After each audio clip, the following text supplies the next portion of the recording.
Sugar, BP రావటానికి కారణమయ్యే free రాడికల్స్‌ని కూడా తొలగించటానికి, చంపటానికి, నిర్మూలించటానికి ఈ చుక్కకూరలో ఉండే యాంటీ ఆక్సిడెంట్స్, సూక్ష్మ పోషకాలు కారణమట. చివరిగా బాలింతలకి పాలు బాగా పడాలి అంటే రొమ్ములో ఉండే అల్వియోలర్ టిష్యూని స్టిమ్యులేట్ చేసి పాల ఉత్పత్తి బాగా పెరిగేటట్టు చుక్కకూర ఉపయోగపడుతున్నదట.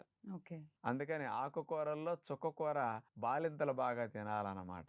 ఇందులో తెలగపిండి వేసుకుని కాస్త చుక్కకూర పూర్వం రోజుల్లో ఫేమస్. అందుకని పాలు బాగా 2 ఏళ్ల పాటు పాలు తక్కకుండా వస్తాయి హ్మ్. ఇలాంటి ఆకుకూరతో తెలగపిండేసి గనక వండుకు తింటే. ఓకే. మరి ఇట్లాంటివన్నీ చుక్కకూర వల్ల కలిగే ప్రయోజనాలు. కాబట్టి ఈ చుక్కకూరని పప్పేసి వండుకోండి, చుక్కకూరని ఇతర ఆకుకూరలతో కాంబినేషన్ వేసి వండుకోండి, తేనె వేసి కానీ చుక్కకూర తీపిగానే వండుకోండి. ఇట్లా వెజిటబుల్ కాంబినేషన్లో చుక్కకూర కూడా వండుకోవచ్చు. ఇట్లా ఏదో ఒక రూపంలో చుక్కకూరని కనుక మనం వండుకునే విధానం మార్చుకుంటే